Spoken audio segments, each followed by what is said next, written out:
Miq të dashur të ora 24.tv, përshëndetje. Jemi në intervistën e radhës dhe në këtë emision do të flasim me kryetarin Zotëria Ibrahimi nga koalicioni Vlen. Zoti Ibrahimi, përshëndetje. Përshëndetje dhe ju faleminderit për mundësinë. Si gjithmonë ta nisim aty prej tek më e fundit. Tashmë edhe zyrtarisht zoti Taravari është në tërheqje e sipër. Çka do të thotë kjo për koalicionin Vlen? Sigurisht që neve si Vlen nuk na vjen mirë që ndodhi kjo dhe nuk ishte diçka që ne e kërkuam dhe e shtyjm, por kjo ishte diçka që as nuk mund ta ndalonim, për shkak se nuk varej nga ne. Dhe bashkëpunimi i zotit Taravari me Ali Ahmetin kishte qenë pak më i hershëm se s'kishim menduar ne, dhe për fat të keq zoti Ahmeti ishte më i zoti se ne që të tërheq zotin Taravari se sa ne që ta mbajmë atë në Vlen. Kjo realisht ka ndodhur dhe pas kësaj ne vetëm mund ta falenderojmë për bashkëpunimin e deri të tanishëm e të dëshirojmë sukses bashkë me PD-in atij.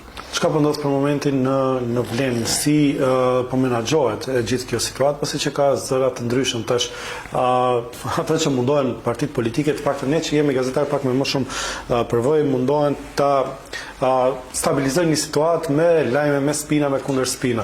Nga një ranë se mund të pritet tërmet, siç thotë edhe zoti Ahmeti, tjetër tek koalicioni Vlen, por po ashtu shohim edhe informacione të ndryshme të ish antarëve të kryesisë qendrore ose figura tjera të Aleancës për Shqiptarët të zotit Taravari që po largohen, kështu që cila pjesë është më stabile tash për momentin? Unë e di që zoti Ahmeti më shumë i flet në këtë rast në vetdia se sa vetëdia, sepse ata kanë shpresuar që me largimin e zotit Taravari vërtet të shkaktohet një tërmet në Vlen, por realisht atyre u ka pasur bomba në dorë, për shkak se në Vlen nuk ka pasur asnjë tërmet dhe atyre u ka dështuar kjo punë si projekt, nga se nuk është arritur efekti që ata e kanë menduar se do të bëjnë një përçarje për masave të mëdha që të shkaktojnë zhgënjim dhe dëshpërim tek votuesit e Vlenit. Për fat keq, zhgënjimi